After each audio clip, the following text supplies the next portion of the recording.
Hello everybody, जय हिंद जय Bharat.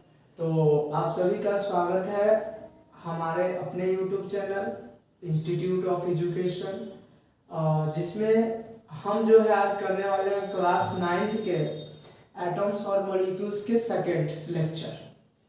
First lecture में हम पूरे डिस्कस कर चुके हैं, ठीक है। और आज का लेक्चर में हम बात करेंगे लॉ ऑफ कांस्टेंट प्रोपोर्शन।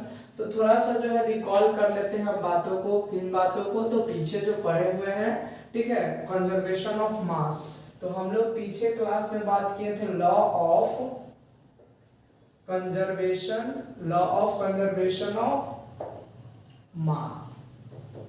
इनका हम बात कर चुके हैं, लॉ ऑफ कंजर्वेशन ऑफ मास की बात कर चुके हैं।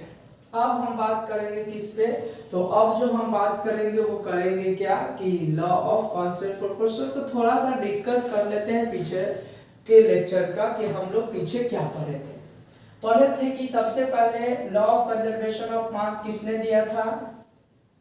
एंटोनी लेवॉइजर, है ना। एंटोनी लेवॉइजर ने दिया था। कब दिया था? तो इन 1774 में दिया था, याद रहेगा। लॉ ऑफ कंजर्वेशन ऑफ मास का कॉन्सेप्ट किसने दिया था? एंटोनी लेवॉइजर ने दिया था। और कब दिया था? तो 1774 में दिया था, है कि नहीं।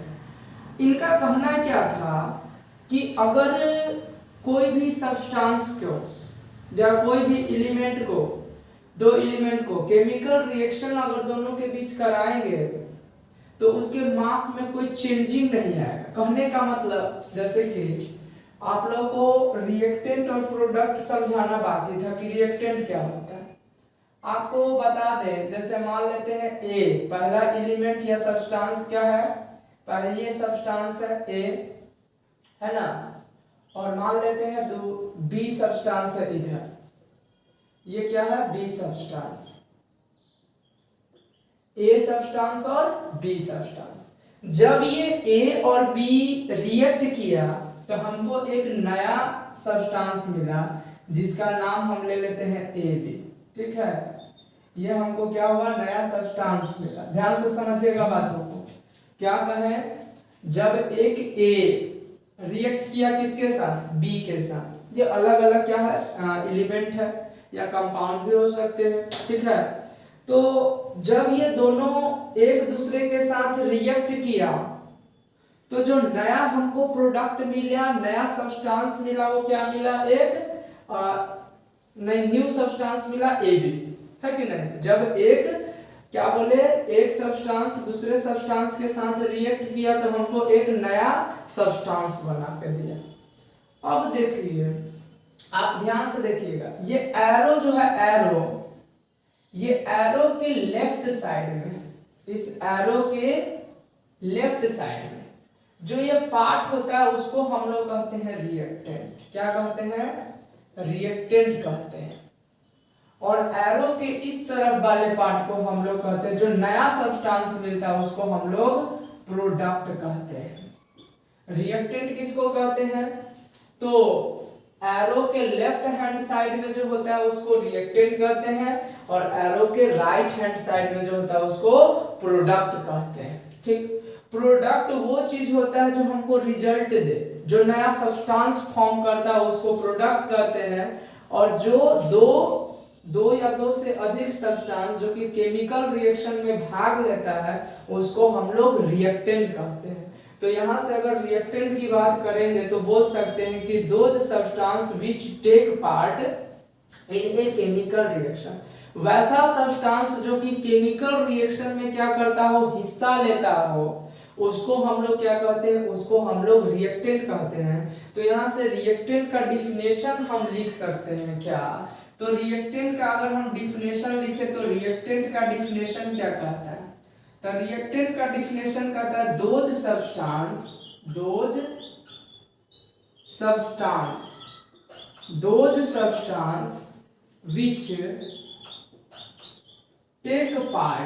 which take part in a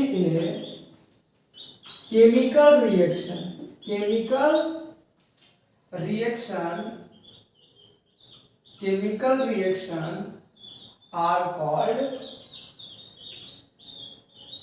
reactant are called reactant. ठीक है, याद रखिएगा वैसा सब्सटेंस जो कि केमिकल रिएक्शन में भाग लेता हो, हिस्सा लेता हो, किस लिए, तो रिएक्ट करने के लिए, है ना। वो सब्सटेंस जो कि केमिकल रिएक्शन में क्या करता हो, भाग लेता हो, हिस्सा लेता हो, किस लिए, केमिकल रिएक्शन करने के लिए, उन सब्सटेंस को हम क्या कहते हैं, रिएक्टेंट कहते हैं। ठीक, असल प्रोडक्ट किसको कहते हैं, तो जो रिएक्ट होने के बाद, है ना, दो सब्सटेंस के रिएक्ट होने के बाद जो नया सब्सटेंस मिलता है रिजल्ट के तौर पे, उसको हम लोग क्या बोलते हैं, प्रोडक्ट बोलते हैं। तो यहां से हम बोल सकते हैं, है ना, यहां से हम बोल सकते हैं प्रोडक्ट के लिए क्या लिख सकते हैं, तो प्रोडक्ट के लिए हम यहां से लिख देते हैं, अलग अलग मार्कर से लिख देते हैं ताकि प्रोडक्ट क्या होता है, तब बोलेंगे those substance, those substance, those substance which as the result and new substance is formed, new substance is formed after a chemical reaction, chemical reaction, chemical reaction के बाद, ठीक है, केमिकल रिएक्शन के बाद जो नया सब्सटेंस बना, जो नया सब्सटेंस हमको मिला, उसको हम लोग क्या कहते हैं, प्रोडक्ट, जो रिजल्ट के तौर पे हमको मिलता है। ध्यान से समझिएगा बातों को, ठीक है। हम बात अभी कुछ आगे कुछ नहीं बता रहे हैं, प्रीवियस लेक्चर में हम जो बताए थे लॉ ऑफ कंजर्वेशन ऑफ मास, उन्हीं पे बात कर रहे हैं, क्योंकि उसमें कहा गया है, अगर हमारा वो वीडियो आप देखे होंगे या कहीं से भी देखे होंगे या कहीं भी स्कूल में पढ़े होंगे, ठीक है, अदरवाइज आप ट्यूशन या कोचिंग में पढ़े होंगे, दूसरी बात है आप बुक में पढ़ेंगे, तो law of conservation of mass कहता है, क्या कहता है law of conservation of mass, तो law of conservation of mass कहता है कि जो मास होता है रिएक्शन के बाद, अगर कोई हम सब्सटेंस का रिएक्शन करवाते हैं तो रिएक्शन के बाद उसके मास में कोई भी चेंजिंग नहीं आता है, ठीक, यानी कि मास नहीं तो क्रिएट होता है, नहीं डिस्ट्रॉयड होता है, किसमें, केमिकल रिएक्शन में। तो वहां पर एक और कॉन्सेप्ट पढ़े थे कि जितना total mass of the reactant और total mass of the product, reactant में जितना टोटल मास है और प्रोडक्ट में जितना टोटल मास होता है, वो दोनों एक दूसरे के बराबर होता है। तो आखिर ये जो बोला है the total mass of the product is equal to the total mass of the reactant, वो हम कैसे समझेंगे, आखिर हमको रिएक्टेंट और प्रोडक्ट का भी तो कॉन्सेप्ट समझ में आना चाहिए। तो रिएक्टेंट और प्रोडक्ट का कॉन्सेप्ट क्या है, तो रिएक्टेंट हमेशा जो होता है वो केमिकल रिएक्शन में भाग लेता है या केमिकल रिएक्शन के दौरान जो कंबाइन करता है, ये भी आप लिख सकते हैं, ठीक है ना। और प्रोडक्ट क्या होता है, तो केमिकल रिएक्शन के बाद जो रिजल्ट के तौर पे हमको नया सब्सटेंस बन के मिलता है, उसको हम लोग क्या कहते हैं, प्रोडक्ट कहते हैं। तो याद रहेगा, यहाँ लिख भी दिए है रिएक्टेंट क्या होता है, तो those substance which take part in a chemical reaction, वैसा सब्सटेंस जो कि केमिकल रिएक्शन में क्या करता हो, हिस्सा लेता हो, उसको हम लोग बोलते हैं रिएक्टेंट। अब प्रोडक्ट किसको बोलते हैं, तो वो सब्सटेंस जो कि रिजल्ट के तौर पे नया सब्सटेंस बनता है, नया सब्सटेंस बनाता है या बनता है, ठीक है, कब, केमिकल रिएक्शन के बाद, उसको हम लोग क्या बोलते हैं, प्रोडक्ट बोलते हैं। क्या बोलते हैं, प्रोडक्ट। तो समझ में आ गई हमारा बात। चलिए अब देखिए, यहां से हम लोग जो है एक टॉपिक पढ़े थे, ठीक है, इसमें हम क्या पढ़े थे, एक कॉन्सेप्ट पढ़े थे, लॉ ऑफ कंजर्वेशन ऑफ मास में हम कॉन्सेप्ट पढ़े थे। कॉन्सेप्ट कह रहा था क्या, कि the total mass, the total mass of the total mass of the product is equal to the total mass of the reactant. क्या कह रहा था, यानी कि कह रहा था the total mass of the product is equal to the total mass of the reactant, यानी प्रोडक्ट का जो मास है और रिएक्टेंट का जो मास है वो हमेशा क्या होता है, एक दूसरे के बराबर होता है। इसका मतलब कि जब दोनों, मान लीजिए ये पहला है, इसका मास हम मान लेते हैं, ए का जो मास है, चलिए यहाँ ले लेते हैं, दोबारा नहीं ले लेते हैं, मान लेते हैं इसका मास 10 ग्राम है, ए का मास कितना है 10 ग्राम और बी का मास क्या है ये 20 ग्राम हम मान लेते हैं। ठीक है, क्या एज्यूम कर लेते हैं कि ए जो सब्सटेंस है उसका मास क्या है 10 ग्राम और बी जो सब्सटेंस है उसका मास क्या है 20 ग्राम। तो ए और बी का जो मास है 10 ग्राम 20 ग्राम, जब ये रिएक्शन करेगा, केमिकल रिएक्ट करेगा, ठीक है, रिएक्शन करेगा दोनों आपस में, तब क्या होगा, जो न्यू प्रोडक्ट हमको मिलेगा, नया मास मिलेगा, वो किसके बराबर होगा, तो ये दोनों के मास के बराबर होगा, total mass of the reactant. तो रिएक्टेंट का टोटल मास कितना है 10 gram plus 20 gram is equal to 30 gram, यानी कि रिएक्टेंट का जो टोटल मास है वो कितना है 30 ग्राम। रिएक्टेंट में जो रिएक्टेंट का टोटल मास है वो कितना है 30 ग्राम।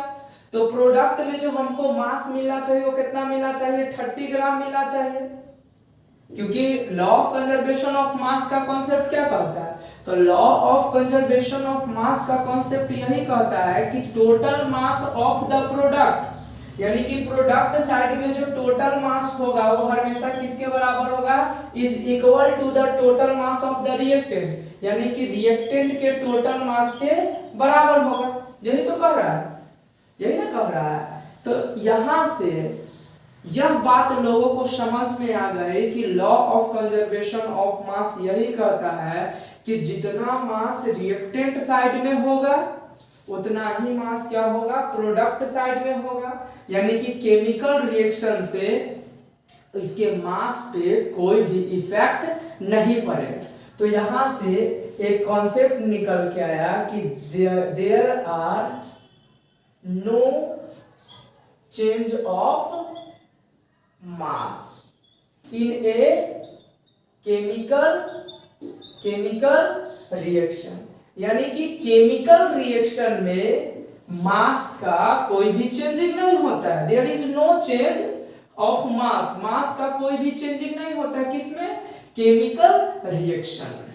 केमिकल रिएक्शन में मास का कोई भी चेंजिंग नहीं होता है। बोलेंगे कि देयर इज नो गेन, यहां से एक और पॉइंट हम बोल सकते हैं, देयर इज नो गेन और loss of mass in a chemical reaction, यानी कि केमिकल रिएक्शन में जो मास होता है नहीं तो वो गेन करता है और नहीं तो वो लॉस करता है, ठीक है ना, इसीलिए उसके मास में कोई चेंजिंग नहीं होता है। जो केमिकल रिएक्शन होते हैं उसके मास में ना तो वो मास गेन करता है नहीं तो मास लॉस करता है, और जब मास नहीं तो गेन करता है नहीं तो लॉस करता है तो यहां से हम बोल सकते हैं कि उसके मास में कोई भी चेंजिंग नहीं होता है। तो मेन जो मकसद था एंटोनी लेवाइजर जी का, जो लॉ ऑफ कंजर्वेशन ऑफ मास, उनका कहना यही था कि जो केमिकल रिएक्शन होता है उसके दौरान उस केमिकल के मास में कोई भी चेंजिंग नहीं होता है, कि अगर हम कोई सब्सटेंस लेते हैं और अगर वो सब्सटेंस रिएक्ट करता है तो रिएक्ट के दौरान जो नया प्रोडक्ट मिलता है उसके मास में क्या हो जाए चेंजिंग हो जाए, ऐसा नहीं होता है, ऐसा नहीं हुआ, ठीक है। क्यों नहीं हुआ, व्हाई, बिकॉज अब ये तो वो एक्सपेरिमेंट किए जिसके कारण ऐसा कंक्लूजन निकला, निष्कर्ष निकला, जिनसे इन्होंने यह प्रूव किया और दुनिया के सामने रिप्रेजेंट किया कि mass neither be created not destroyed in a chemical reaction, यानी कि केमिकल रिएक्शन में मास जो है नहीं तो क्रिएट करता है नहीं तो डिस्ट्रॉयड करता है, और जिसके कारण ये क्या हुआ, हमारे जो है लॉ ऑफ कंजर्वेशन ऑफ मास खत्म। क्या एक एग्जांपल देख लेते हैं लॉ ऑफ कंजर्वेशन ऑफ मास से। जैसे कि एक मान लेते हैं कैल्शियम कार्बोनेट। अब देखिए कैल्शियम कार्बोनेट जो है, कैल्शियम कार्बोनेट की हम बात कर रहे हैं। कैल्शियम कार्बोनेट का अदर नेम होता है लाइमस्टोन। क्या होता है? लाइमस्टोन। ध्यान से समझिएगा, कैल्शियम कार्बोनेट का जो अदर नाम होता है वो क्या होता है? लाइमस्टोन। तो अगर कैल्शियम कार्बोनेट को क्या किया जाए? हीट किया जाए। अगर हम कैल्शियम कार्बोनेट को क्या करते हैं? हीट करते हैं, तो हीट करने के बाद क्या होता है, हमको जो है ये नया सब्सटेंस देता है। जब हम कैल्शियम कार्बोनेट या लाइमस्टोन को क्या करते हैं? हीट करते हैं, तो क्या मिलेगा? तो तब हमको मिलता है कैल्शियम ऑक्साइड। क्या मिलता है? कैल्शियम ऑक्साइड मिलता है। और दूसरा क्या मिलता है? कार्बन डाइऑक्साइड मिलता है। ध्यान से समझिएगा बातों को। यानी कि कहता है कि जब हम कैल्शियम कार्बोनेट को क्या करते हैं, तो जब हम कैल्शियम कार्बोनेट को हीट करते हैं या लाइमस्टोन को हीट करते हैं, तो हमको calcium oxide plus carbon dioxide मिलता है। ठीक, तो कैल्शियम, जिस तरह से कैल्शियम कार्बोनेट का जो नाम हम देखे लाइमस्टोन, उसी तरह से कैल्शियम ऑक्साइड का भी नाम होता है क्विकलाइम कहते हैं। क्या कहते हैं? क्विकलाइम। ध्यान से देखिएगा, कैल्शियम ऑक्साइड का भी नाम क्या है? क्विकलाइम। तो याद रखिएगा, हम कैल्शियम कार्बोनेट जो लिए थे वो 100 ग्राम था। कितना था हमारा? 100 ग्राम। कैल्शियम कार्बोनेट जो था वो हमारा 100 ग्राम था, 100 ग्राम। जब यह ब्रेक करके कैल्शियम ऑक्साइड और कार्बन डाइऑक्साइड बनाया, तो जो हमको ये जो कैल्शियम ऑक्साइड है या क्विकलाइम है वो 56 ग्राम मिला, और जो कार्बन डाइऑक्साइड है वो 44 ग्राम मिला। तब हम एज्यूम किए कि अच्छा बताइए तो इसमें रिएक्टेंट कौन है? जल्दी से कमेंट। कैल्शियम कार्बोनेट हमारा क्या है? रिएक्टेंट है। कैल्शियम कार्बोनेट क्या है? हमारा रिएक्टेंट है। तो कैल्शियम कार्बोनेट रिएक्टेंट है, और रिएक्टेंट में मास की संख्या कितना है? 100 ग्राम। कितना है? 100 ग्राम। और प्रोडक्ट क्या है? तो हमारा कैल्शियम ऑक्साइड और कार्बन डाइऑक्साइड क्या है? प्रोडक्ट है। अगर हम बोले हमारा प्रोडक्ट यहाँ कौन है, तो प्रोडक्ट हम बोलेंगे कैल्शियम ऑक्साइड, और कार्बन डाइऑक्साइड जो है वो हमारा क्या है? प्रोडक्ट है। और प्रोडक्ट का टोटल मास कितना होगा? तो हमारा 56 ग्राम निकल के आया, 56 ग्राम निकल के आया है क्या? Calcium oxide. और 44 ग्राम क्या निकल के आया है? 44 ग्राम कार्बन डाइऑक्साइड। जब दोनों को ऐड करेंगे तो 100 ग्राम। तो देखिए, तो यहाँ से क्या समझ में आता है? यहाँ से समझ में आता है कि जो टोटल मास है प्रोडक्ट तरफ या रिएक्टेंट तरफ, दोनों आपस में बराबर है कि नहीं? बराबर है, बराबर है। तो यहाँ से यही समझना है कि लॉ ऑफ कंजर्वेशन ऑफ मास से यही समझना है कि रिएक्टेंट तरफ जो टोटल मास है वो हमेशा बराबर होगा किसके मास से? प्रोडक्ट तरफ जो मास है उसके बराबर। यानी कि क्या बोल सकते हैं? Mass neither be created, mass neither created not destroyed in a chemical reaction. यानी कि केमिकल रिएक्शन में मास नहीं तो क्रिएट होता है, नहीं तो डिस्ट्रॉयड होता है। ठीक है, ये बात याद रखें। अच्छा, अगर हम इसको शॉर्ट फॉर्म में लिखे तो कैल्शियम कार्बोनेट का शॉर्ट फॉर्म होता है CaCO3। क्या होता है? CaCO3। जब इसको हीट किया गया तो क्या मिला हमको? Calcium oxide. शॉर्ट फॉर्म में CaO होता है कैल्शियम ऑक्साइड।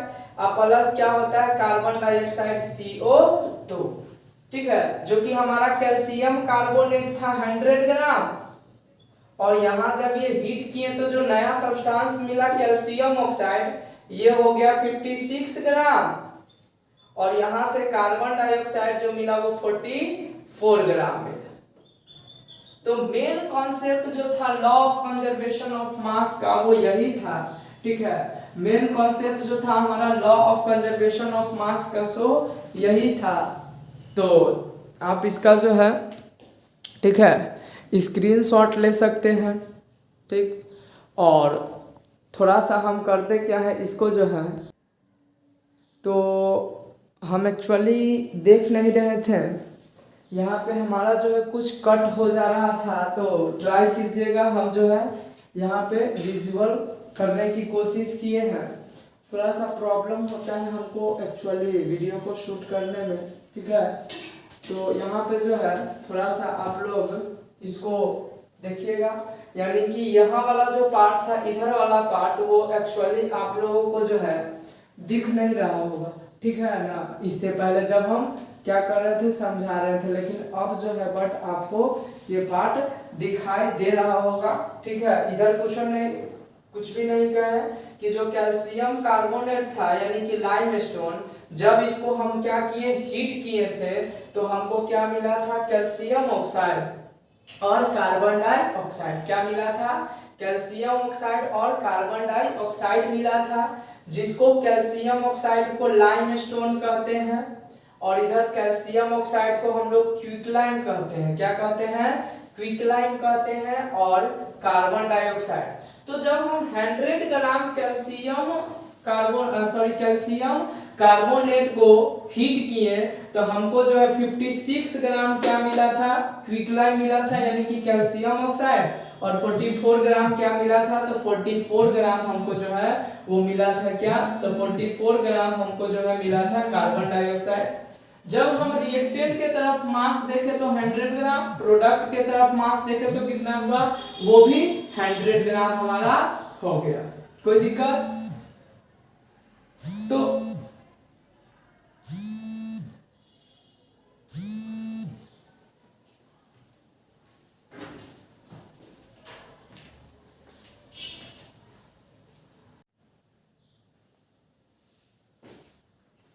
तो इन सभी का आशा करते हैं कि आप लोग जो है, ठीक है, स्क्रीन शॉट ले लिए होंगे या अपने कॉपी में जो है नोट डाउन कर लिए होंगे।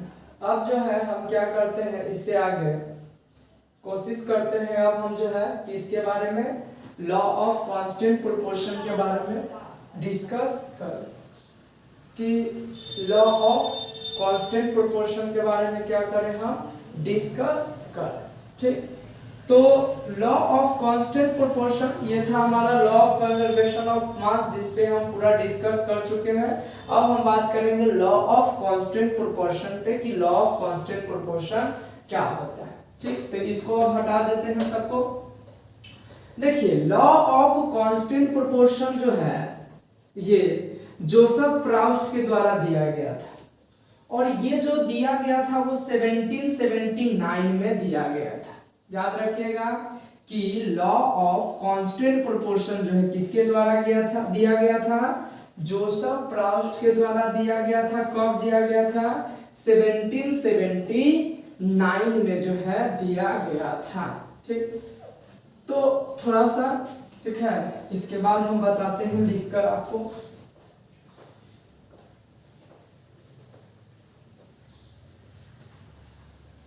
तो आप लोग को अगर ये लॉ ऑफ कंजर्वेशन ऑफ मास जो है समझ में आ गया है तो थोड़ा कमेंट बॉक्स में कमेंट कर दीजिए, ताकि हमको जो है समझ में आ जाए कि आप लोग को ये कॉन्सेप्ट क्लियर हो चुका है, ठीक। और कोई भी दिक्कत हो तो हमारे जो नीचे में कमेंट बॉक्स है उसमें आप बताइएगा, और जिस टॉपिक में आपको प्रॉब्लम हो या जिस टॉपिक को करवाना हो उस पर आप डिमांड कीजिएगा, हम कोशिश करेंगे आपके डिमांड को फुलफिल करने की, ठीक। तो आइए अब हम बात करेंगे कि इस पे लॉ ऑफ कांस्टेंट प्रोपोर्शन की बात करेंगे। तो यहाँ से अब लॉ ऑफ कांस्टेंट प्रोपोर्शन है क्या, है ना, लॉ ऑफ कांस्टेंट प्रोपोर्शन है क्या, तो हम बोलेंगे कि लॉ ऑफ कांस्टेंट प्रोपोर्शन जो है हमारा, किस पे हम बात करेंगे अब, लॉ ऑफ कांस्टेंट प्रोपोर्शन।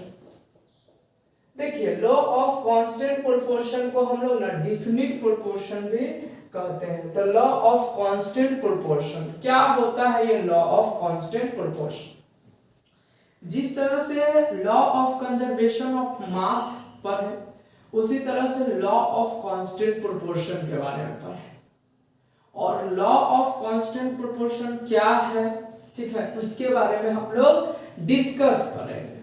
तो लॉ ऑफ कांस्टेंट प्रोपोर्शन कहता है, जैसे कि ध्यान से देखिएगा, लॉ ऑफ कांस्टेंट सबसे पहले इसको बताया कौन था, तो जोसेफ प्राउस्ट। किसने बताया था, जोसेफ प्राउस्ट ने बताया था। The scientist who give the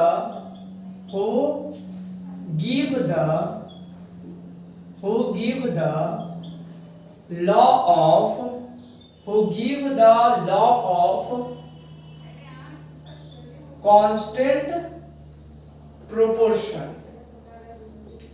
constant proportion in a chemical combination। ध्यान से समझिएगा बातों को। कहता क्या है कि जोसेफ प्राउस्ट एक ऐसे साइंटिस्ट थे जिन्होंने, जोसेफ प्राउस्ट जो थे उन्होंने क्या किए थे, लॉ ऑफ कांस्टेंट प्रोपोर्शन का कॉन्सेप्ट दिए थे और लॉ ऑफ कंजर्वेशन ऑफ मास का कॉन्सेप्ट कौन दिए थे।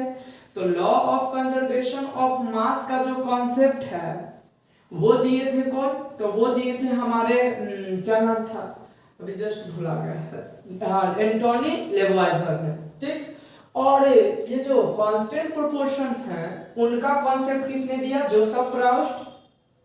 और ये एक साइंटिस्ट थे जिन्होंने दिए थे, यानी कहता है कि Joseph Proust the scientist who give the, यानी कि कौन साइंटिस्ट दिए थे लॉ ऑफ कांस्टेंट प्रोपोर्शन का इन ए केमिकल कॉम्बिनेशन में, तो बोलेंगे जोसेफ प्राउस्ट। यहां से एक पॉइंट निकल के आता है, ठीक है, यहां से एक पॉइंट निकल के आता है कि लॉ ऑफ कांस्टेंट, और कांस्टेंट को हम लोग और क्या कहते हैं, डिफिनिट भी कहते हैं, ठीक है, डिफिनिट। तो लॉ ऑफ डिफिनिट प्रोपोर्शन या कांस्टेंट प्रोपोर्शन, तो लॉ ऑफ कांस्टेंट या definite proportion, law of constant या डिफिनिट प्रोपोर्शन, क्या बोलेंगे कि जो लॉ है किसका, कांस्टेंट प्रोपोर्शन या definite proportion was given bye, किसने दिया था, तो गिवन बाय, ठीक है, प्राउस्ट। कब दिए थे, तो इन 1779 में दिए थे। तो लॉ ऑफ कांस्टेंट प्रोपोर्शन या डिफिनिट प्रोपोर्शन का जो कॉन्सेप्ट है वो किसने दिए थे, तो दिए थे हमारे प्राउस्ट, जोसेफ प्राउस्ट ने। कब दिए थे, 1779 में दिए थे। कब दिए थे, 1779 में दिए थे। तो लॉ ऑफ कांस्टेंट प्रोपोर्शन बोलो या तुम्हारा डिफिनिट प्रोपोर्शन का जो कॉन्सेप्ट है वो किसने दिए थे, तो ये जो है दिए थे हमारे जोसेफ प्राउस्ट, जो कि 1779 में दिए थे। इनका कहना क्या है, इनका कहना था कि जितने सारे केमिकल कंपाउंड होते हैं, इनका कहना क्या था, तो इनका कहना था कि जितने सारे, ठीक है, जितने सारे केमिकल कंपाउंड होते हैं वो जो बने हुए हैं वो सेम एलिमेंट से बने हुए हैं, ठीक है। कहीं भी जैसे अगर हम कंपेयर करें एग्जांपल ले वाटर की, तो वाटर का एग्जांपल तो कहीं से भी वाटर उठा के लिया, वाटर मॉलिक्यूल्स की अगर हम बात करें तो कहीं का वाटर हो, चाहे वो वाटर नदी का हो, समंदर का हो, नाली का हो, जो हम पीते हैं वो हो, कोई भी वाटर है ऐसा थोड़ी है कि वो अलग अलग एलिमेंट अलग अलग जगह से आया है तो उसमें अलग अलग एलिमेंट है ना। यानी कि कहीं से आए उसमें दो ही एलिमेंट है, सेम ही एलिमेंट होगा, हाइड्रोजन और ऑक्सीजन। उसका जो मास का जो प्रोपोर्शन होगा वो भी सेम होगा। तो इनका कहना यही था कि जो केमिकल कंपाउंड होते हैं वो हमेशा सेम एलिमेंट को रखते हैं, ठीक है। हमेशा जो है वो क्या करते हैं, सेम एलिमेंट को कंबाइन करके, ठीक है, सेम मास के प्रोपोर्शन में होते हैं। यानी कि कहने का मतलब इसको हम समझते हैं, ठीक। यहां से अगर पॉइंट लिखे एक तो क्या कहता है, ध्यान से समझिएगा। सबसे पहले कुछ मत ज्यादा दिमाग नहीं दौड़ाना, ठीक है, एकदम सिंपल हम बताने की आपको कोशिश कर रहे हैं, ठीक है। आप समझ जाइएगा बातों को। सबसे पहले लॉ ऑफ कांस्टेंट प्रोपोर्शन क्या है, तो जोसेफ प्राउस्ट के द्वारा दिया गया ये कॉन्सेप्ट है, ठीक है। और कब दिए थे, तो डेट याद रखिएगा, प्राउस्ट के द्वारा दिया गया था 1779 में। ध्यान से समझिएगा। कहता है बात की, क्या कहता है, कहता है कि ए केमिकल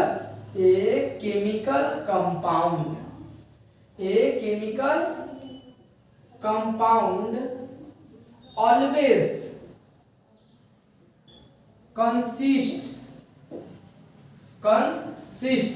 इनका कहना था कि केमिकल कंपाउंड जो है हमेशा कंसिस्ट करता है of the same element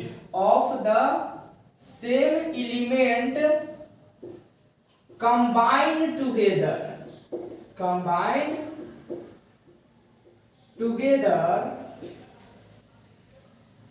in the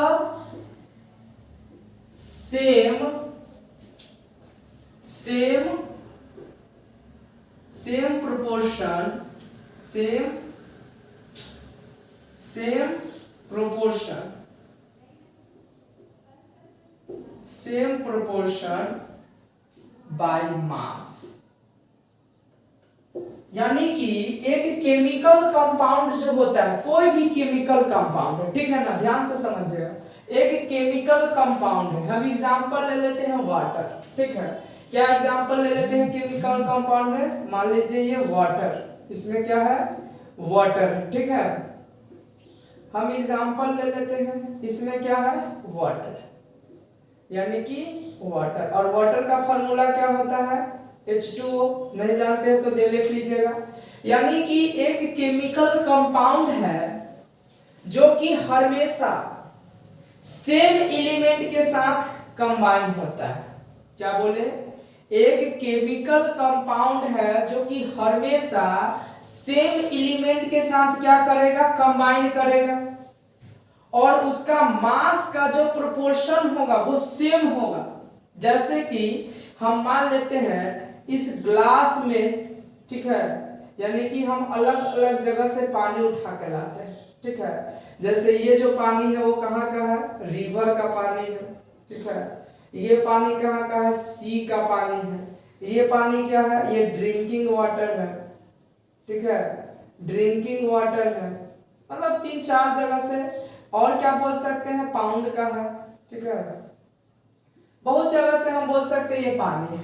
अच्छा बताइए, तो हम कहीं से वाटर लाए, नदी से लाए, समंदर से उठा के लाए, ये जो पानी हम पीते हैं वो लाए, तालाब से लाए, कहीं से पानी लाएंगे, क्या ऐसा हो सकता है कि H2O होता है, तो अगर हम नदी में से लाएंगे तो वो H2O रहेगा, और अगर समुद्र से लाएंगे तो H3O हो जाएगा, अगर हम वो ड्रिंकिंग वाटर लेंगे तो H4O2 हो जाएगा, अगर हम पाउंड से लाएंगे तो HO3 हो जाएगा। ऐसा हो सकता है क्या?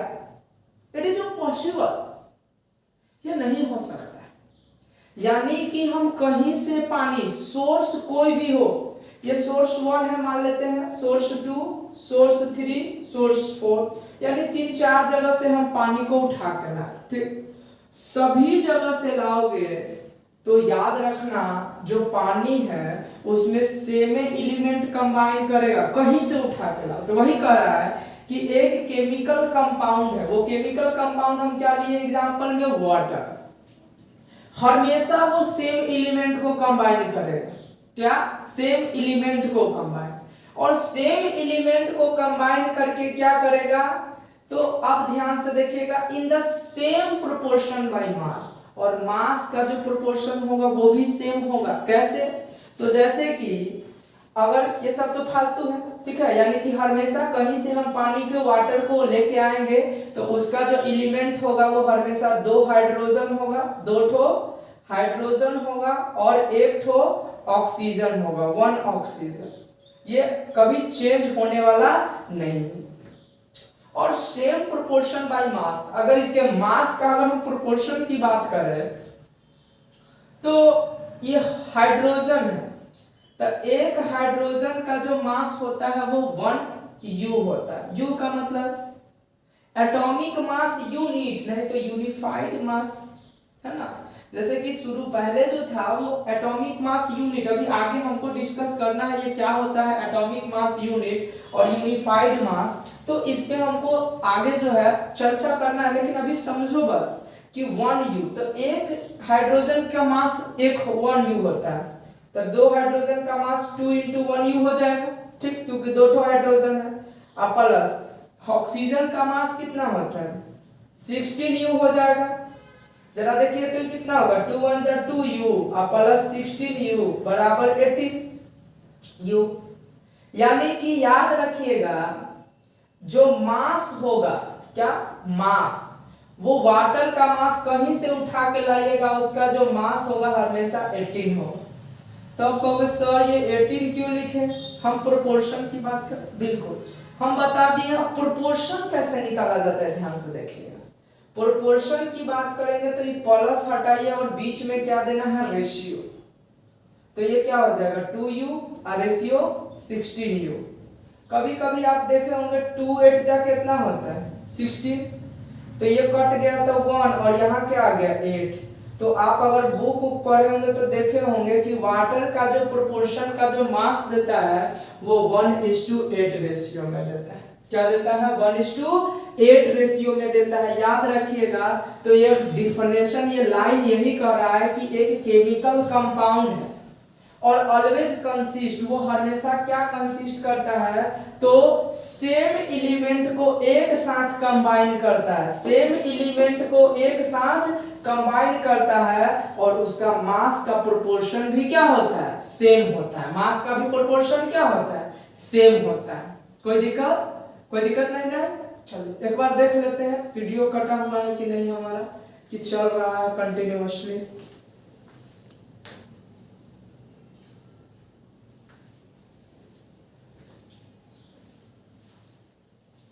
चलिए ठीक। अब हम लोग बात करेंगे किसके बारे में? इसके आगे चलते हैं। यानी कि यहां से हम बोल सकते हैं क्या? यहां से हम बोल सकते हैं कि एक प्योर कंपाउंड जो होता है हमेशा, है ना, एक प्योर कंपाउंड जो होता है हमेशा किससे बना हुआ होता है? द सेम एलिमेंट से बना होता है। ध्यान से समझिएगा।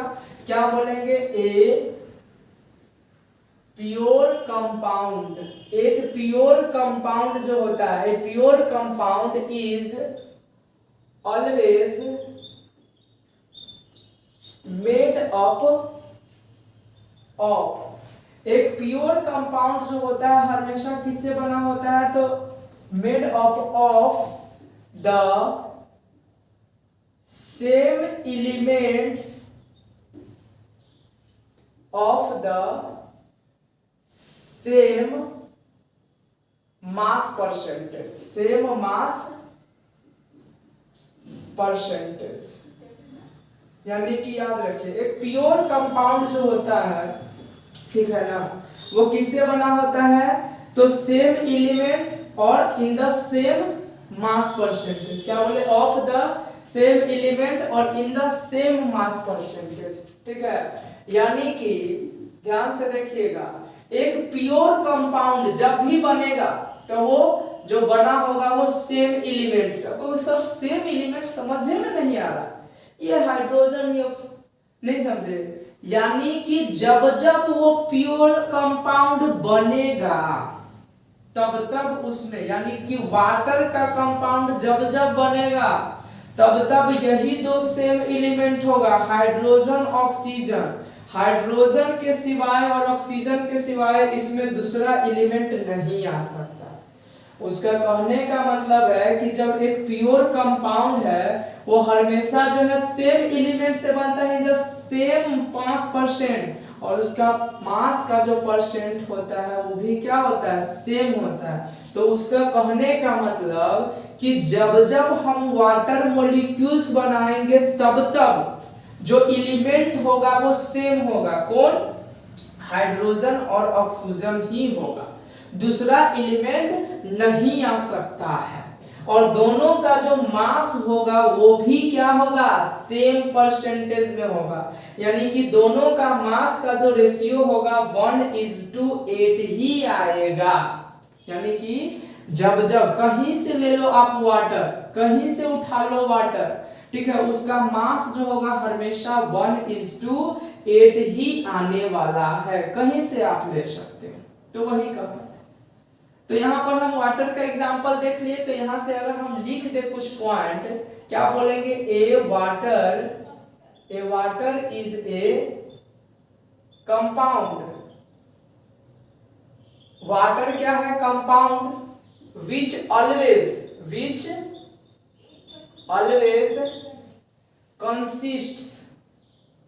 कंसिस्ट। जो वाटर है वो क्या है, एक कंपाउंड है जो कि हमेशा क्या कंसिस्ट करता है, ऑफ द सेम 2 एलिमेंट्स। हमेशा 2 एलिमेंट्स को कंसिस्ट करेगा सेम। कौन कौन सेम एलिमेंट को कंसिस्ट करता है, तो हाइड्रोजन एंड ऑक्सीजन। और in the same of 1:8 by mass. ध्यान से देखिएगा, कहता है कि वाटर एक कंपाउंड है। क्या बोलेंगे, वाटर जो है वो क्या है, एक कंपाउंड है, ठीक है। A water is a compound. Water जो है एक कंपाउंड है, विच ऑलवेज, जो कि हमेशा क्या कंसिस्ट करता है, बोलेंगे a water is a compound which always consist. Water एक कंपाउंड है जो कि हमेशा कंसिस्ट करता है ऑफ द सेम 2 एलिमेंट्स। हमेशा वो सेम 2 एलिमेंट्स को क्या करता है, कंसिस्ट करता है। वो 2 एलिमेंट क्या क्या होता है एलिमेंट वाटर के पास, तो हाइड्रोजन और ऑक्सीजन। हाइड्रोजन और ऑक्सीजन यानी कि 2 ठो, क्या बोले, a water is a compound. Water एक कंपाउंड है, विच कंसिस्ट, जो कि हमेशा, विच ऑलवेज कंसिस्ट, जो कि हमेशा क्या कंसिस्ट करता है, ऑफ द सेम 2 एलिमेंट।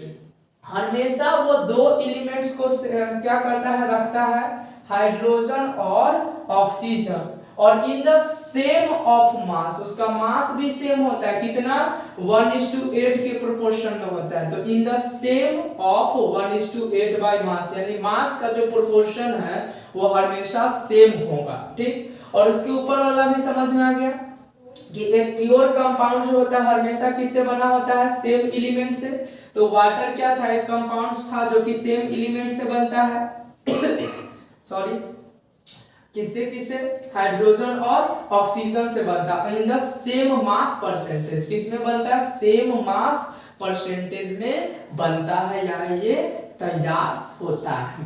कोई दिक्कत? जैसे अब अमोनिया का एग्जांपल है, तो अमोनिया क्या हम बात करेंगे, अमोनिया की अगर हम बात करें तो अमोनिया क्या होता है, तो बोलेंगे अमोनिया जो है इसमें क्या होता है, तो इसके पास जो कंसिस्ट होता है अमोनिया के पास, वो नाइट्रोजन होता है। क्या होता है, नाइट्रोजन होता है, और क्या होता है, हाइड्रोजन होता है। नाइट्रोजन होता है और हाइड्रोजन होता है, क्योंकि अमोनिया का जो फॉर्मूला होता है, इसका जो फॉर्मूला होता है अमोनिया का, वो क्या होता है, NH3 होता है। अमोनिया का फॉर्मूला क्या होता है, NH3 होता है। याद रखिएगा, अमोनिया का जो फॉर्मूला होता है वो क्या है, NH3। अमोनिया का फॉर्मूला क्या है, NH3। तो अगर इसका हम मास का प्रोपोर्शन देखें, मास का, ठीक है, प्रोपोर्शन ऑफ मास देखते हैं।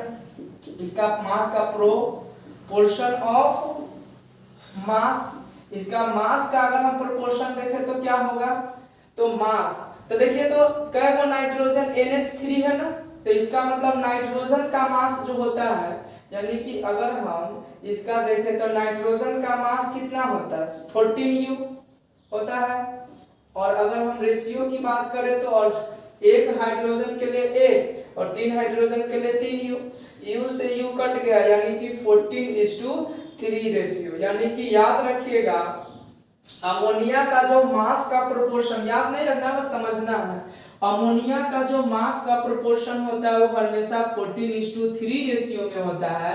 और याद रखिएगा ऐसा नहीं है कि अमोनिया जो होगा वो हमेशा NH3 से बना है तो अगला बार जो होगा SN3 से बनेगा, बिल्कुल नहीं, एलिमेंट सेम होगा, जब जब बनेगा अमोनिया तब तब ये दोनों एलिमेंट जो होगा वो सेम होगा, और दोनों का मास का जो प्रोपोर्शन होगा वो भी क्या होने वाला है, सेम होने वाला है, वो भी क्या होने वाला है, सेम होने वाला है। ठीक है, एक बार शुरू से लेके हम अंत तक थोड़ा सा इसको क्या करते हैं, रिकॉल कर देते हैं, ताकि आपको जो भी छूटा उटा है दिमाग में रिकॉल हो जाए। सबसे पहले हम लोग लॉ ऑफ कंजर्वेशन ऑफ मास की बात कर चुके हैं, ठीक है, हम लोग बात कर रहे हैं लॉ ऑफ कांस्टेंट प्रोपोर्शन की। लॉ ऑफ कांस्टेंट प्रोपोर्शन क्या होता है, तो कहता है जोसेफ प्राउस्ट, जो जोसेफ प्राउस्ट थे, द साइंटिस्ट हु गेव, ये साइंटिस्ट क्या दिए थे, तो the law of constant proportion, constant proportion का लॉ दिए थे, कब, इन ए केमिकल कॉम्बिनेशन, किसमें दिए थे, केमिकल कॉम्बिनेशन में, कहे थे कि यानी कि सिंपल समझिए लॉ ऑफ कांस्टेंट प्रोपोर्शन का जो लॉ था वो किन दिए थे, जोसेफ प्राउस्ट। तो यहाँ लिखा है कि लॉ ऑफ कांस्टेंट या डिफिनिट प्रोपोर्शन, कांस्टेंट या डिफिनिट प्रोपोर्शन का लॉ जो है वाज गिवन बाय, किसके द्वारा दिया गया था, तो प्राउस्ट के द्वारा दिया गया था। कब दिया गया था, तो 1779 में दिया गया था, 1779 में जो है दिया गया था। कहता है a chemical compound always consist, जो केमिकल कंपाउंड होता है वो हमेशा कंसिस्ट करता है ऑफ द सेम एलिमेंट, किसको कंसिस्ट करता है, ऑफ द सेम एलिमेंट को कंसिस्ट करता है, और कंबाइन टुगेदर, और एक साथ दोनों क्या करता है, हमेशा कंबाइन करता है इन the same proportion by mass, यानी कि इन the same proportion by mass, और मास का जो प्रोपोर्शन होता है वो भी क्या होता है, सेम होता है। ठीक, जैसे कहीं का हम अगर वाटर उठा के लाए तो उसका जो सेम एलिमेंट होगा, यानी कि वो जो केमिकल कंपाउंड जो बना हुआ है वाटर का वो हमेशा H2H और हाइड्रोजन और ऑक्सीजन से बनने वाला है। ठीक है, और इसका मास का जो प्रोपोर्शन है वो भी 1:8 होने वाला है, चेंजिंग नहीं हो सकता है कहीं से लेके। ठीक, और आगे कहता है कि एक प्योर कंपाउंड जो होता है, a pure compound is always, वो हमेशा किससे बना होता है, तो हम बोल सकते हैं a pure compound is always made up of the same element. एक प्योर कंपाउंड जो होता है वो हमेशा किससे बना होता है, सेम एलिमेंट से बना रहता है, इन द सेम मास परसेंटेज, और उसका मास का जो परसेंटेज होता है वो भी क्या होता है, सेम। याद रखिएगा क्या कहता है, a pure chemical compound is made up of, यानी एक प्योर केमिकल कंपाउंड जो होता है वो किससे बना होता है, तो ऑफ द सेम मास, है ना, किससे, ऑफ द सेम एलिमेंट से बना रहता है। ठीक है, of the same element in the same mass percentage, और मास परसेंटेज भी उसका क्या होता है, सेम होता है। जैसे अगर हम एग्जांपल की बात करें तो एग्जांपल क्या कहता है, जैसे कि एक वाटर, क्या है, वाटर, वाटर क्या है, एक हमारा कंपाउंड है, जानते हैं, a water is a compound which consist, which always consist, जो कि हमेशा क्या कंसिस्ट करता है, of the same two element, जो कि हमेशा सेम दो एलिमेंट को कंसिस्ट करता है, हाइड्रोजन और ऑक्सीजन को, इन द सेम मास ऑफ, और उसका मास कितना होता है वाटर का, 1:8 के प्रोपोर्शन में, और अमोनिया का मास 14:3 के प्रोपोर्शन में होता है।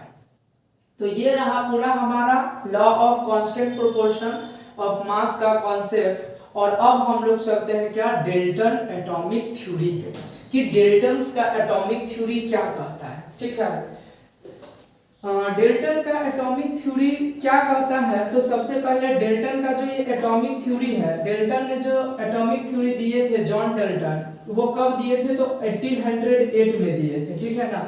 तो जॉन डेल्टन जो है अपना एटॉमिक थ्योरी कब दिए थे, 1808 में दिए थे, ठीक। तो याद रखिएगा हम क्या बोलेंगे, John Dalton was given by, ठीक है, डेल्टन्स एटॉमिक थ्योरी इन 1808, यानी कि 1808 में जो है इन्होंने क्या दिए थे, डेल्टन्स एटॉमिक थ्योरी दिए थे। कोई दिक्कत नहीं, चलिए। और इन सभी का आप जो है अपने कॉपी में उतारते जाइएगा, ठीक है। और बार बार बोल रहे हैं कि अगर कोई भी प्रॉब्लम हो समझने में या लगे आपको कि सर समझ में नहीं आ रहा है ये कॉन्सेप्ट, तो आप जो है हमारे कमेंट बॉक्स में कमेंट कीजिएगा, और तो फिर हम इस पे जो है स्पेशल वीडियो डिटेल में बना के आपको प्रोवाइड कर देंगे, ठीक है, केवल इससे रिलेटेड, ठीक है। जो टॉपिक आपको लगे कि सर नहीं समझ, वैसे भी हम कोशिश कर रहे हैं हर एक टॉपिक को डीपली डिस्कस करने की, ठीक है, और बहुत ही स्मूथली, बहुत ही आराम तरीके से धीरे धीरे, ठीक है, जाने की कोशिश कर रहे हैं, ठीक है, ताकि आपको, और एक एक पॉइंट लिखते हुए जा रहे हैं, एक एक पॉइंट समझाते हुए जा रहे हैं, ताकि आपको जो है किसी भी पॉइंट में प्रॉब्लम ना हो, दिक्कत ना हो, ठीक है। क्योंकि थोड़ा सा जो है लॉ ऑफ कांस्टेंट प्रोपोर्शन का जो कॉन्सेप्ट है वो जब भी किसी को जो है समझ में नहीं आता है, तो यहाँ से हम कोशिश कर रहे हैं कि आप जो है इसको बढ़िया से समझने की कोशिश कीजिए। अब देखिए यहाँ से अगर हम बात करें यहाँ से किसके बारे में, तो डेल्टन एटॉमिक थ्योरी की, किसके बारे में हम बात करेंगे, अब Dalton's atomic theory, Dalton's atomic theory की बात करेंगे, यानी डीएटी, शॉर्टकट में क्या कहते हैं, डीएटी कह सकते हैं डेल्टन एटॉमिक थ्योरी को, डेट है ना, डेल्टन एटॉमिक थ्योरी। देखिए डेल्टन्स एटॉमिक थ्योरी जो है वो कौन दिए थे, तो जॉन डेल्टन के द्वारा दिया गया था, है ना। और जॉन डेल्टन जो है डेल्टन एटॉमिक थ्योरी को कब दिए थे, तो जॉन डेल्टन जो है डेल्टन एटॉमिक थ्योरी को 1808 में दिए थे। ध्यान से समझिएगा कि जॉन डेल्टन जो है, ध्यान से हम बात करते हैं किसका, तो बोलेंगे Dalton's atomic theory was given by, यानी कि जो डेल्टन्स एटॉमिक थ्योरी है वो किसके द्वारा दिया गया था, तो बोलेंगे गिवन बाय जॉन डेल्टन। किसके द्वारा गया था, जॉन डेल्टन के द्वारा दिया गया था इन 1808 में। कब दिया गया था, 1808 में। तो याद रखिएगा कि जो डेल्टन एटॉमिक थ्योरी था वो कब दिया गया था, 1808 में, और डेल्टन एटॉमिक थ्योरी जो है वो दिया गया है किसके द्वारा, जॉन डेल्टन के द्वारा बताया गया। जॉन डेल्टन देखो बहुत ही बड़ी हस्ती थी, ठीक है ना, पहली बार एटम के बारे में इतना बता दिए, ये क्या है, ठीक है। और एक बात याद रखना, कहा जाता है कि, ठीक है, बहुत ही अच्छे एक कविता है, ठीक है, जो कि हरिवंश राय बच्चन जी ने बताए हैं इन बातों को, और उनको अमिताभ बच्चन जी जो है वो क्या किए हैं, यूट्यूब पर आप लोग भी सुने होंगे, ठीक है, बहुत सारे लोगों से। कहा जाता है क्या कि असफलता एक चुनौती है ना, असफलता एक चुनौती है, उसे स्वीकार करो, कहाँ रह गई कमी देखो और सुधार करो। ध्यान से सुनिएगा, पॉइंट पकड़िएगा, और आप जो भी लोगों को लगता है कि हम लाइफ में कुछ नहीं कर सकते, तो याद रखिएगा सक्सेस का पार्ट होता है असफलता, ठीक है। तो अगर जीवन में असफलता नहीं आ रहा है तो समझ जाइए सक्सेस भी नहीं मिलने वाला है। अगर सक्सेस चाहिए तो असफलता का मुंह भी देखना पड़ेगा। तो कहा जाता है असफलता एक चुनौती है, उसे स्वीकार करो, और स्वीकार करना भी चाहिए सफलता। कहाँ रह गई कमी देखो और सुधार करो। असफलता एक चुनौती है, उसे स्वीकार करो। कहाँ रह गई कमी देखो और सुधार करो। नींद चैन को त्यागो तुम, कहा जाता है नींद चैन को त्यागो तुम, यानी लक्ष्य को जब तक प्राप्त नहीं कर लो, नींद चैन को त्यागो तुम, संघर्ष के मैदान छोड़कर मत भागो।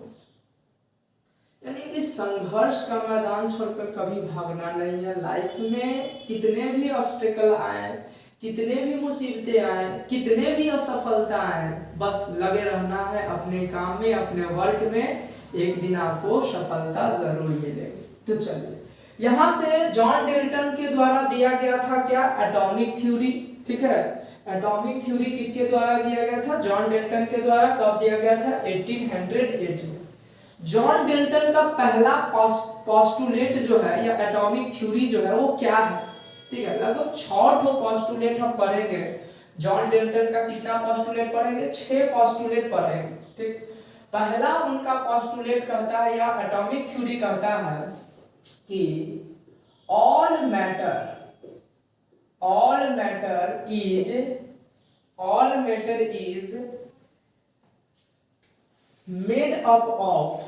made up of very small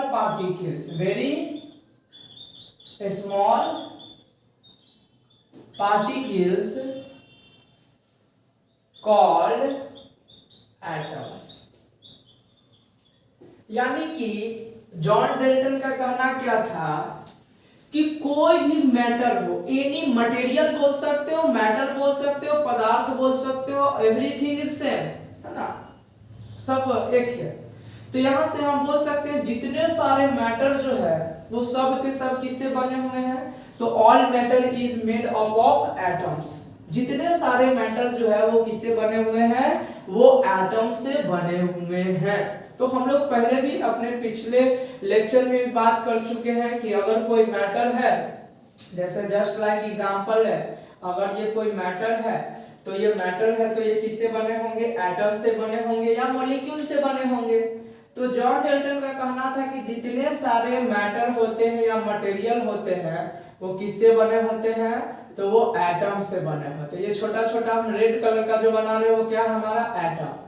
तो जॉन डेल्टन का कहना था कि जितने सारे मैटर है वो किससे बने हुए हैं, एटम से बने हुए हैं। तो ये सब क्या है, ये सब के सब जो है वो एटम है। ठीक है, एटम। तो जॉन डेल्टन का कहना था कि जितने सारे मैटर्स है, all matters is made up of, जितने सारे मैटर है वो किससे बने हुए हैं, एटम से बने हुए हैं। ये जॉन डेल्टन का कहना था, पहला पोस्टुलेट यही है। तो याद रखिएगा, पहला पोस्टुलेट कहता है कि all matter is made up of, क्या कहता है, all matter is made up of, प्रत्येक मैटर जो है वो बना हुआ है किससे, वेरी स्मॉल पार्टिकल, बहुत ही छोटे पार्टिकल से। वो छोटा पार्टिकल्स का नाम क्या है, एटम्स है। क्या है, एटम्स है। ठीक, अब जरा देखिए जो क्या ना दूसरा पोस्टुलेट है वो क्या कहता है, तो दूसरा पोस्टुलेट कहता है, सेकंड पोस्टुलेट कहता है, ठीक है, कि एटम्स जो है इंडिविजुअल है। हम लोग ऑलरेडी बात कर चुके हैं। जैसे अगर हम यहां से निकाले एक एटम को, यहां से अगर एक एटम को निकाले तो क्या कहता है, तो जॉन डेल्टन ही ने क्या कहा था और महर्षि कर्नाड ने ही क्या कहा था। अगर मान लेते हैं एक एटम है, ठीक है, ये क्या है, हम मान लिए ये एक हमारा एटम है, ये ठीक है, ये हमारा क्या है, एक एटम है। ठीक, तो उनका कहना है कि ये एटम है, तो एटम क्या है, इंडिविजुअल है, इनडिविजिबल है। उनका कहना क्या था, जॉन डेल्टन का कहना था कि जो एटम्स है वो क्या होता है, ये एटम है, ठीक है, ये क्या है, एटम है। तो जॉन डेल्टन का कहना था कि एटम जो होते हैं वो इंडिविजुअल होते हैं। इंडिविजुअल मतलब कि जिसको हम फर्दर डिवाइड, यानी कि बोलेंगे divided, sorry, which can not divided further, which cannot divided further, यानी कि जो जॉन डाल्टन है, दूसरा पहला पोस्टुलेट तो समझ में आ गया या थ्योरी कि जितने सारे मैटर है वो किससे बने हुए हैं, स्मॉल पार्टिकल से बने हुए हैं। उस स्मॉल पार्टिकल्स का नाम क्या है, तो एटम्स है। यानी जितने सारे मैटर बने हुए किससे बने हुए हैं, तो वो बने हैं स्मॉल पार्टिकल्स। उस स्मॉल पार्टिकल्स का नाम क्या है, एटम्स। और दूसरा पोस्टुलेट कहते हैं कि जो एटम्स है वो इंडिविजुअल होते हैं। और इंडिविजुअल मतलब कि जिसको दोबारा डिवाइड नहीं किया जा सकता है। हालांकि बाद में चल के उसको डिवाइड किया गया और इसका जो पोस्टुलेट है वो ड्रॉ मतलब कि गलत भी प्रूव हुआ, ठीक है ना। देखिए जब शुरू में आए थे तो उन्होंने कह दिया था, ये मेजर इनका मेजर ड्रॉबैक कहा जाता है जॉन डाल्टन का, यानी ये बहुत बड़ी मिस्टेक थी। इनको ये नहीं करना चाहिए कि एटम्स को दोबारा डिवाइड नहीं करना चाहिए। यानी कोई भी इंसान अगर सफल हो गया, किसी फील्ड में महारथी हो गया है, तो उसको कभी भी ये नहीं कहना चाहिए कि हमसे बड़ा अब कोई नहीं हो सकता। नहीं हो सकता है, ठीक है। ये कहिए कि अभी कोई नहीं है, बाद में हो सकता है, क्योंकि एक से एक इंसान है, ठीक है, एक से एक है, ठीक है। इस दुनिया में कोई इंसान की कमी नहीं है, एक से बढ़ के एक है। तो एटम को दोबारा डिवाइड नहीं किया जा सकता है, किनका कहना था, ये जॉन डाल्टन का दूसरा पोस्टुलेट था। इनका कहना था कि एटम्स इज इंडिविजुअल। इंडिविजुअल मतलब जिसको दोबारा फर्दर डिवाइड नहीं कर सकते हैं। विच कैन नॉट, जिसके कारण यानी atoms is individual which can neither be created nor destroyed in a chemical reaction। यानी कि जॉन डाल्टन का दूसरा पोस्टुलेट कहता है कि एटम्स इंडिविजुअल है, जिसको क्या होता है, नहीं तो क्रिएट किया सकता। विच कैन नॉट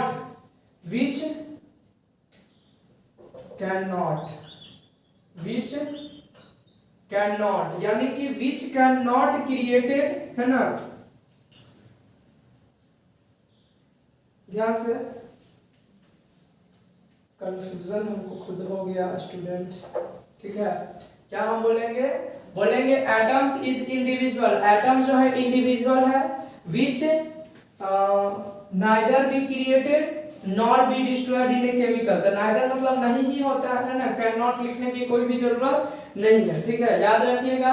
यानी कि दूसरा पोस्टुलेट कहता है कि एटम्स जो होता है इंडिविजुअल होता है, जिसको नहीं तो क्रिएट किया जा सकता है और नहीं तो डिस्ट्रॉयड किया जाता है, किसमें, केमिकल रिएक्शन में। ये किसका कहना है, ये जॉन डाल्टन का दूसरा पोस्टुलेट है। पहला था कि जितने सारे मैटर है वो छोटे छोटे पार्टिकल्स एटम से बने हैं। दूसरा पोस्टुलेट कहता है कि एटम जो होते हैं वो इंडिविजुअल होते हैं, जिसको नहीं तो क्रिएट किया जा सकता है और नहीं तो डिस्ट्रॉयड किया जा सकता है, किसमें, केमिकल रिएक्शन में, किसमें, केमिकल रिएक्शन में, ठीक।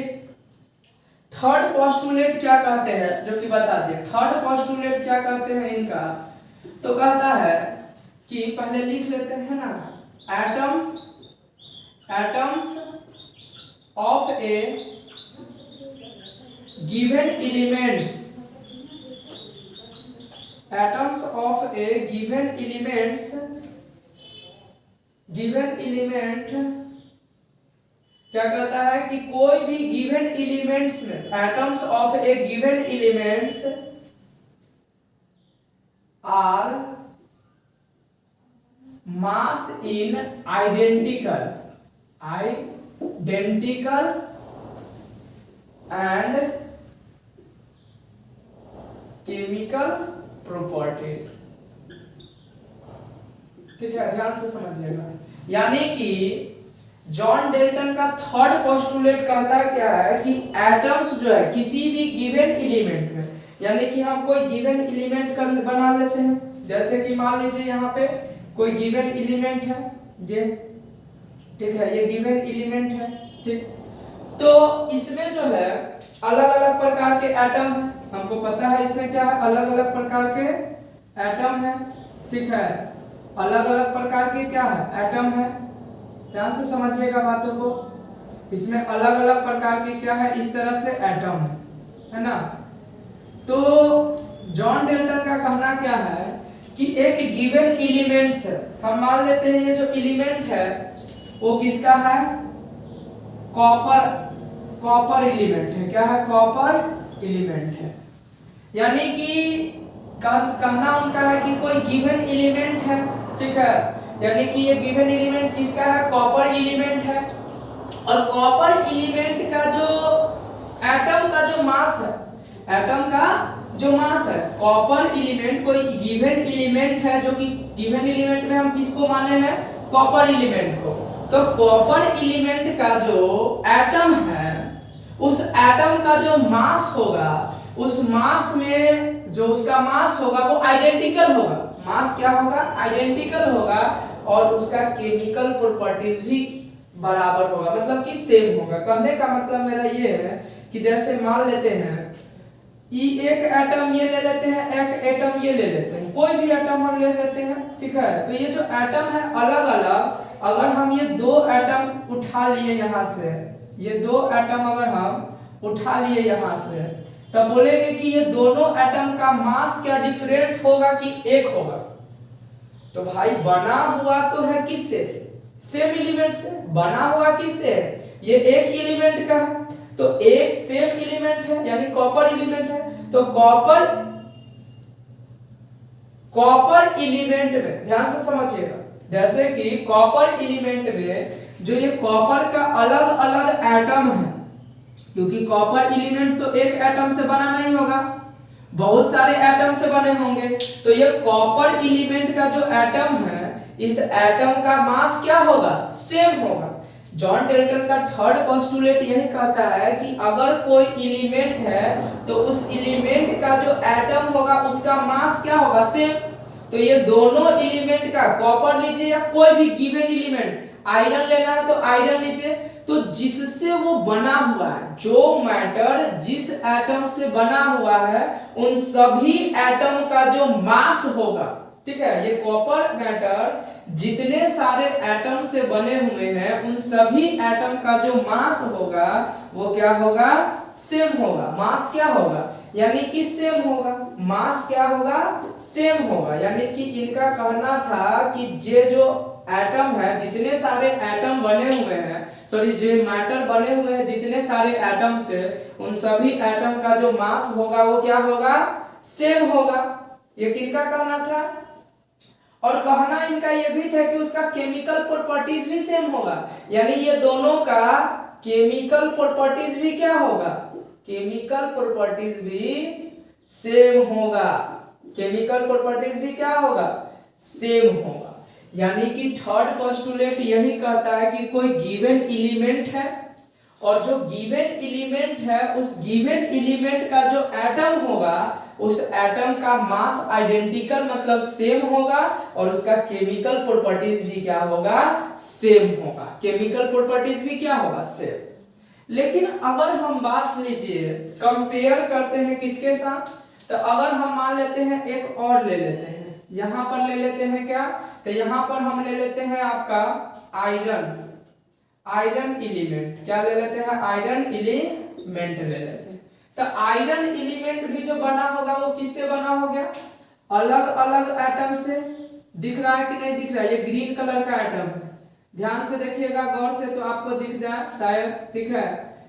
ये ग्रीन कलर का एटम बना हुआ है किसमें, तो ग्रीन कलर का एटम बना हुआ है हमारा आयरन एलिमेंट में, और रेड कलर का एटम बना हुआ है, यानी कि ये ग्रीन कलर का एटम, ठीक है, राउंड हम कर देते हैं, एक्चुअली थोड़ा सा देख सकते हैं। तो रेड कलर का एटम इसमें है और ग्रीन कलर का एटम इसमें है। तो बताइए, तो इसमें भी जो दो ठो एटम निकालते हैं, मान लीजिए इसमें भी दो ठो एटम हम निकाल लिए, ये दोनों एटम, ठीक। तो ये दोनों एटम का जो मास होगा वो आइडेंटिकल होगा। यानी कि जॉन डेल्टन का कहने का मतलब यही ना है कि एक गिवन एलिमेंट है, तो उस गिवन एलिमेंट का जो एटम होगा उसका मास क्या होगा, आइडेंटिकल होगा। तो उनका अगर उनके अनुसार देखें, अकॉर्डिंग टू जॉन डेल्टन, तो कह क्या रहा है कि दोनों का जो मास होगा वो क्या होगा, आइडेंटिकल होगा, आइडेंटिकल होगा ये दोनों का मास, और उसका केमिकल प्रॉपर्टीज भी सेम होगा, केमिकल प्रॉपर्टीज भी क्या होगा, तो केमिकल प्रॉपर्टीज भी सेम होगा, ठीक है। यानी कि जॉन डेल्टन का कहना यही था कि प्रत्येक गिवन एलिमेंट, हर वो गिवन एलिमेंट, इनका कहना था हर वो गिवन एलिमेंट जिससे वो मैटर बना हुआ है उस एटम का जो मास होगा और उसका केमिकल प्रॉपर्टीज होगा वो सेम होगा। यानी कि ये आयरन एलिमेंट है तो आयरन एलिमेंट में जितने सारे एटम हैं उन सभी एटम का मास क्या होगा, सेम, और उन सभी एटम का केमिकल प्रॉपर्टीज भी सेम होगा। उनका एक और कहना था कि अगर ये कॉपर एलिमेंट है तो कॉपर से बना गया जो एटम है उन कॉपर का जो एटम है उसका भी मास सेम होगा और केमिकल प्रॉपर्टीज भी सेम। लेकिन अगर हम कंपेयर कर ले एक ठो आयरन एलिमेंट और एक ठो कॉपर एलिमेंट का एटम लेके, तो क्या हम बोल सकते हैं एक ठो आयरन एलिमेंट का एटम और एक ठो कॉपर एलिमेंट का आयरन, क्या ये दोनों का मास सेम होगा? नहीं हो सकता ऐसे, क्योंकि कॉपर का प्रॉपर्टीज अलग है और आयरन का प्रॉपर्टीज अलग है। और याद कीजिए आपको हम बताए थे लास्ट पिछले क्लास में कि जो मैटर का जो प्रॉपर्टीज होता है उसके एटम और मॉलिक्यूल्स पे डिपेंड करता है, यानी कि इस एटम और इस एटम का प्रॉपर्टीज अलग अलग है, जिसके कारण इस कॉपर एलिमेंट और आयरन एलिमेंट का भी प्रॉपर्टीज अलग अलग है। तो जिसके कारण हम बोल सकते हैं ये दोनों का जो मास होगा वो सेम नहीं होगा और दोनों का प्रॉपर्टीज भी सेम नहीं होगा। तो यहां से चौथा पोस्टुलेट जो है, फोर्थ पोस्टुलेट देते हुए जॉन डेल्टन ने बोले थे कि अगर एटम्स डिफरेंट है, क्या बोलेंगे, एटम्स ऑफ डिफरेंट एलिमेंट, क्या बोलेंगे कि डिफरेंट एलिमेंट का जो एटम्स है, डिफरेंट एलिमेंट का जो एटम्स है हैविंग डिफरेंट मासेस, उसका मासेस क्या होगा, डिफरेंट होगा और केमिकल प्रॉपर्टीज भी क्या होगा, केमिकल प्रॉपर्टीज भी अलग होगा, केमिकल प्रॉपर्टीज भी क्या होगा, अलग होगा। तो जॉन डेल्टन का कहना यही था, यानी कि जैसे कि मान लेते हैं एक ठो जो हम ले लेते हैं एटम ले लेते हैं वो किसका, आयरन का, और एक ठो एटम ले लेते हैं वो किसका है, कॉपर का। तो अगर ये दोनों में कंपेयर करें तो हम बोल सकते हैं, जैसे ये दोनों में अगर हम कंपेयर करें ये जो एटम है और ये, तो ये जो एटम है वो किसका है, आयरन एलिमेंट का, आयरन एलिमेंट का है। और ये जो एलिमेंट है, ये जो एटम है वो किसका है, कॉपर एलिमेंट का, कॉपर एलिमेंट का है, जैसा कि वहां फिगर में देख सकते हैं। तो इसका जो अगर हम मास बोले तो क्या बोलेंगे, इसका मास जो होगा वो डिफरेंट होगा, क्या होगा, डिफरेंट मासेस इसका होगा।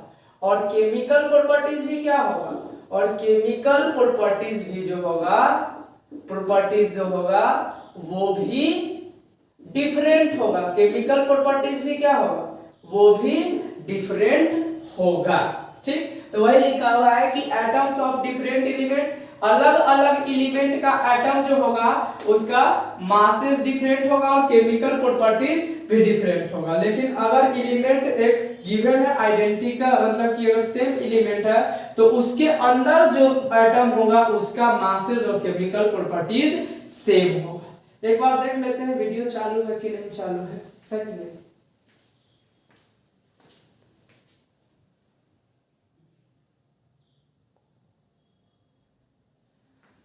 अब देखिए यहां से दो ठो पोस्टुलेट हमारा और बचा हुआ है ना, दो ठो पोस्टुलेट जो है हमारा और बचा हुआ है। थोड़ा सा क्या होता है कि प्रॉब्लम यही होता है कि हमको बार बार जाके चेक करना पड़ता है कि हमारा वीडियो चल रहा है कि नहीं, कि हो सकता है किसी के कॉल आने की वजह से क्या होता है वीडियो कट जाता है, ठीक है, या अगर हमारा इंटरनल स्टोरेज फुल हो जाता है तो उसकी वजह से भी कट जाता है। तो इसीलिए थोड़ा सा देखना पड़ता है, नहीं तो जो ये मेहनत करते हैं 1-1.5 घंटा का वो क्या हो जाता है, बर्बाद हो जाता है। यहाँ हम बोलते रहते हैं और वहाँ पता चला क्या कटा हुआ है। बहुत मेरे साथ लगभग 10-15 बार ऐसा हुआ कि 1-2 घंटा हम लेक्चर देते रह गए और वहां देखे तो यहाँ 2 मिनट होके कटा हुआ है। तो इस तरह से थोड़ा सा मेहनत लगता है, तो बहुत गुस्सा आता है कभी कभी, ठीक है ना, इस वजह से। अब देखिए इन सब में कोई दिक्कत नहीं है, ठीक है, दिक्कत नहीं होना चाहिए। दिक्कत होगा तो हम बार बार करें, कमेंट कीजिए। और पोस्टुलेट तो इस तरह से समझा देते हैं ना, दे रहे हैं ना कि भुलाइएगा नहीं आप लोग, ध्यान से इसको बस खाली समझिएगा और कॉपी में नोट कर लीजिएगा, और जहाँ ही होगा तो इसका स्क्रीनशॉट लेके लिख लीजिए। बहुत मतलब कि शानदार तरीका से हम कोशिश कर रहे हैं आपको समझाने का।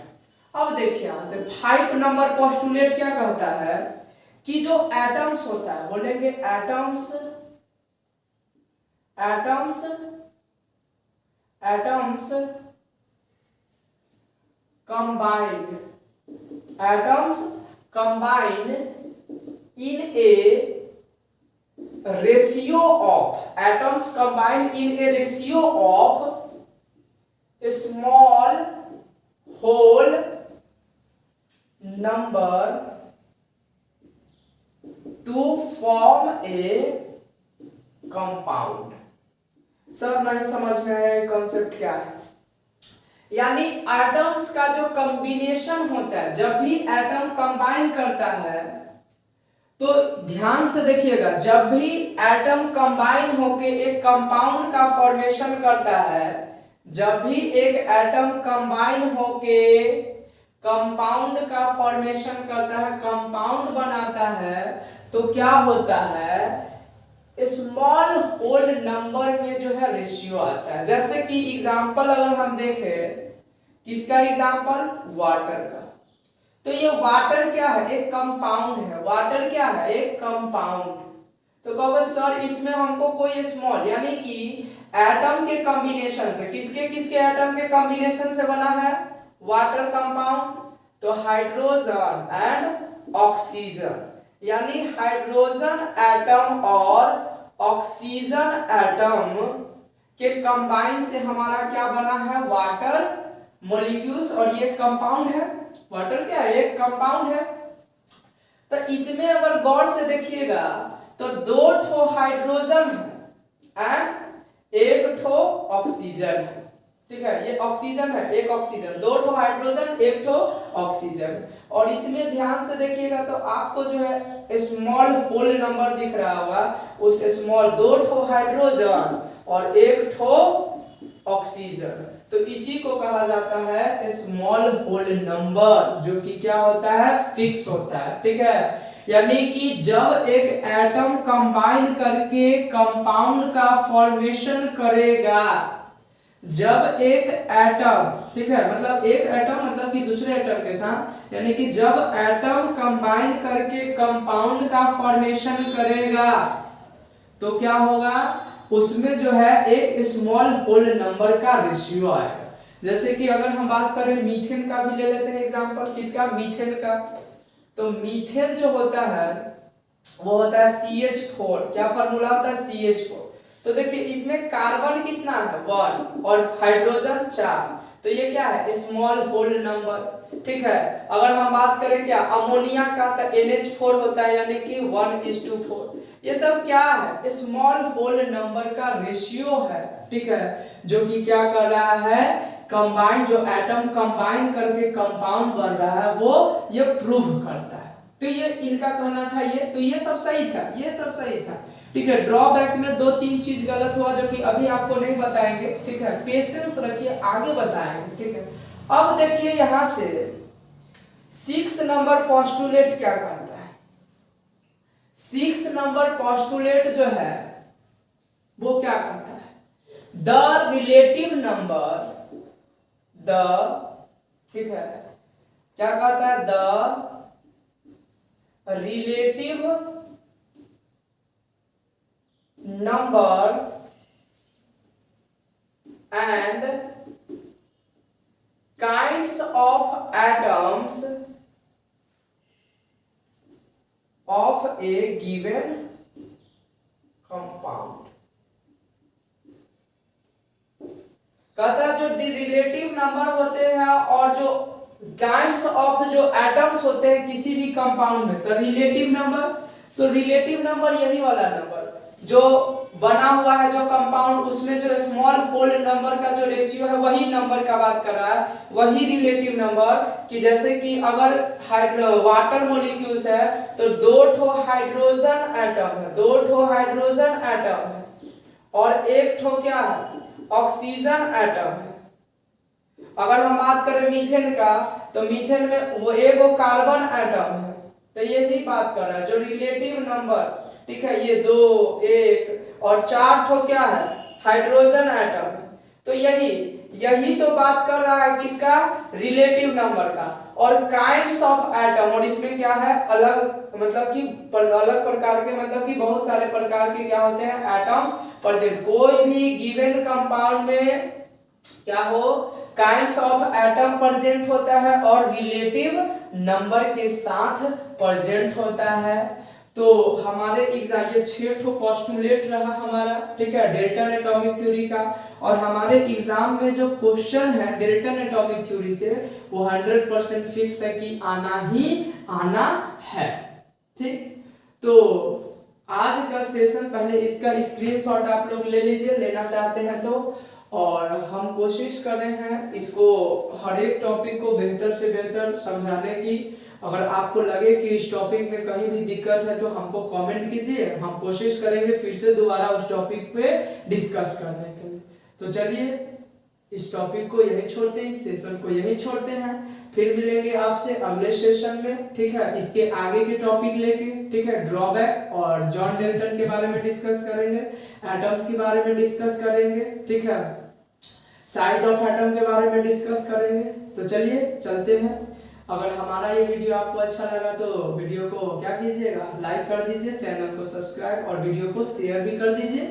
तो जय हिंद, जय Bharat, thank you so much, आपने हमारा वीडियो देखने के लिए इतना टाइम स्पेंड किए, और आशा करता हूँ ये टाइम आपका बर्बाद नहीं गया होगा, आप हमारे वीडियो से कुछ ना कुछ सीखे होंगे। तो tata bye bye, thank you so much.